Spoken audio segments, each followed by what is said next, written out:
কুরআনুল কারীমে আল্লাহ জানায়া দেন আল্লাযী খালাকাল মাউতা ওয়াল হায়াতা লিয়াবলুয়াকুম আইয়ুকুম আহসানু আমালা ওয়া হুয়াল আজিজুল গফুর। রাসূল আপনি বান্দাদেরকে জানায়া দেন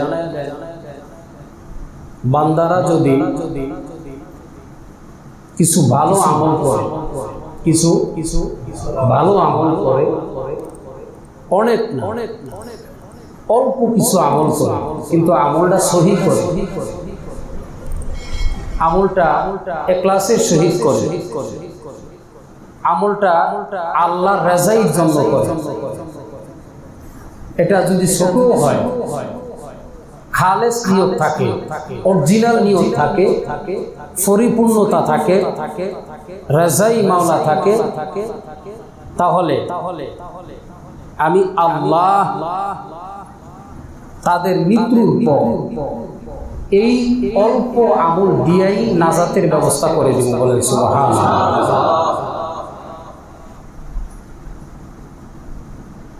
রাসূল সাল্লাল্লাহু আলাইহি সাল্লাম জানায়া দেন قال رسول الله صلى الله عليه وسلم الدعاء مخ العبادة। সমস্ত ইবাদতের মগজ, সমস্ত কিছুর মগজ, সমস্ত আমলের মগজ, সমস্ত ইবাদতের মূল সেটা হলো দোয়া। সেটা হলো কি? আর দোয়া মুখুল ইবাদা। আল্লাহর কাছে সমস্ত ইবাদতের জন্য, সমস্ত আমলের জন্য কি করা? দোয়া করা।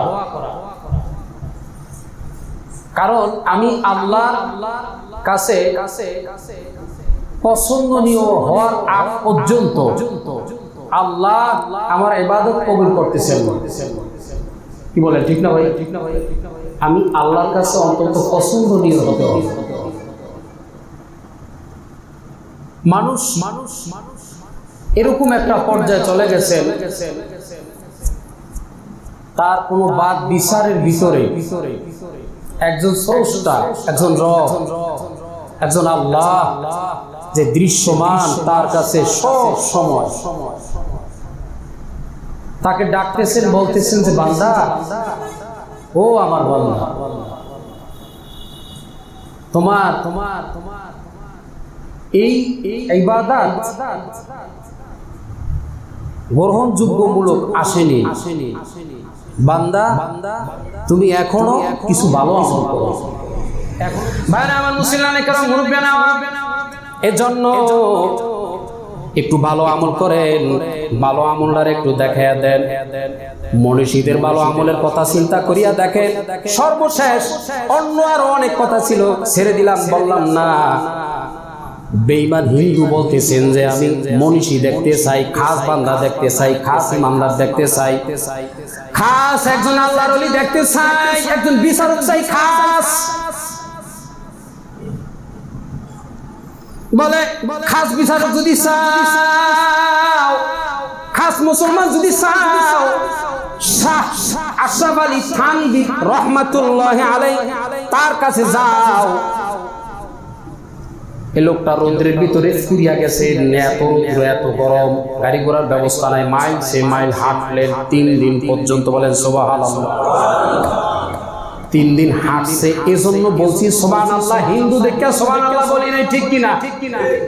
তার মুসলমানিত্বের সত্যিকারের তার ভিতরের একটা জোশ, এই জোশকে বলছি আমরা তেজস্ব, এটাকে বলছি সুবহানাল্লাহ। বলেন না মোরা না মিয়া, তেজস্ব, ইমানদার তেজস্ব।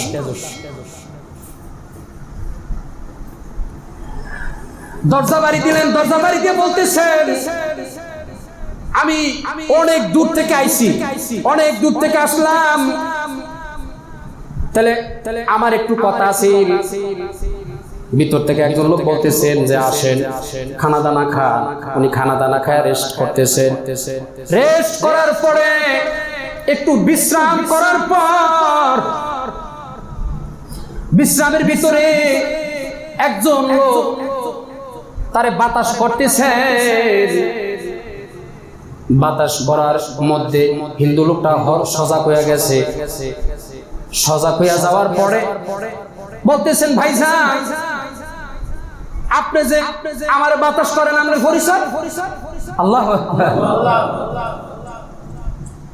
আমি একটা বিধর্মী লোক, আপনি আমার বাতাস করতেছেন, পরিচয় কি? পরিচয়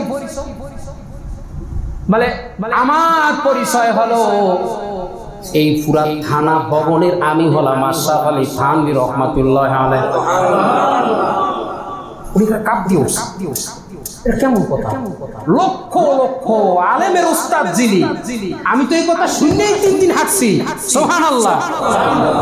তা আমি কথা শুনলেই হাঁটলাম, আসলাম। আল্লাহু আকবার। আজকে তো আমার অবস্থা খারাপ। কথা বলে না কেন? হুজুর আমি তো অনেক চিন্তা ধারা করিয়া সৎ কিছু পরামর্শের জন্য, ভালো কিছু দিক নির্দেশনার জন্য, ভালো কিছু আমলের জন্য আমি অনেক ভাবলাম, চিন্তা করলাম কোন বিচারকের কাছে যাওয়া যায়, কোন আলেমের কাছে যাওয়া যায়, কোন আল্লাহর ওলির কাছে যাওয়া যায়, কোন মিয়ার কাছে যাওয়া যায়। অনেক জানিয়া শুনিয়া চিন্তা করিয়া পাইছি আমনের কথাই দিই লোকে বেশি বলে, এই জন্য হুজুর আমি হাজির। বলেন সুবহানাল্লাহ। আর সেই কিনা আপনি আমারে বাতাস করলেন, তাহলে তো কোনো কারণ আছে। বলে কোনো কারণ নাই। আল্লাহ সম্বন্ধে কি তুমি জানো? আল্লাহর বান্দা সম্পর্কে তুমি জানো? তিরমিজি শরীফের হাদিস সম্পর্কে কি তুমি জানো?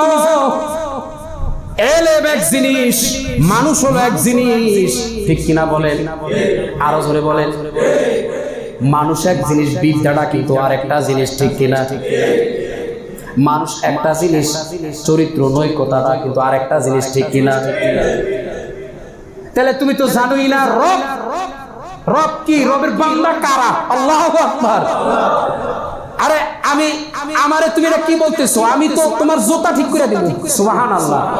বলে হুজুর তাইলে আর দেরি নাই, যতগুলো প্রশ্ন আপনার কাছে আমি নিয়ে আসলাম, যতগুলো প্রশ্ন আমি লিখে নিয়ে আসছি, কাগজে নিয়ে আইলাম, এত বড় মাতাওয়ালার কাছে যাবো, এই প্রশ্নের উত্তর সে আমারে দিতে হবে। তাইলে আমি ধর্ম গ্রহণ করবো হুজুর? আমার সব উত্তর পাইয়া গেছি বাতাসের লগে। সুবহানাল্লাহ। আমারে আর কিছু বলতেও হবে না, সব লেখার উত্তর সামনে এখন আমি বসে দিব। আমারে আপনার মধুর জবানে কালেমা পড়ায়া দেন, লা ইলাহা ইল্লাল্লাহু মুহাম্মাদুর রাসূলুল্লাহ সাল্লাল্লাহু। এই হলো ভালো আমল। অল্প ভালো আমল দিয়া আল্লাহ যদি চায়, এই বিধর্মীরে উসিলায় শাহ আশরাফ আলী থানভী রহমাতুল্লাহ আলাইহি সব ইবাদতবাদ, সব বিদ্যাবাদ, এটুকের কারণেই তোমারে আমি নাজাত দিয়া দিলাম। বলেন সুবহানাল্লাহ। এজন্য ভালো আমল বুঝছেন তো ভাই? ভালো আমলের দাম দেন, জীবনের দাম দেন, হায়াতের দাম দেন, সময়ের দাম দেন।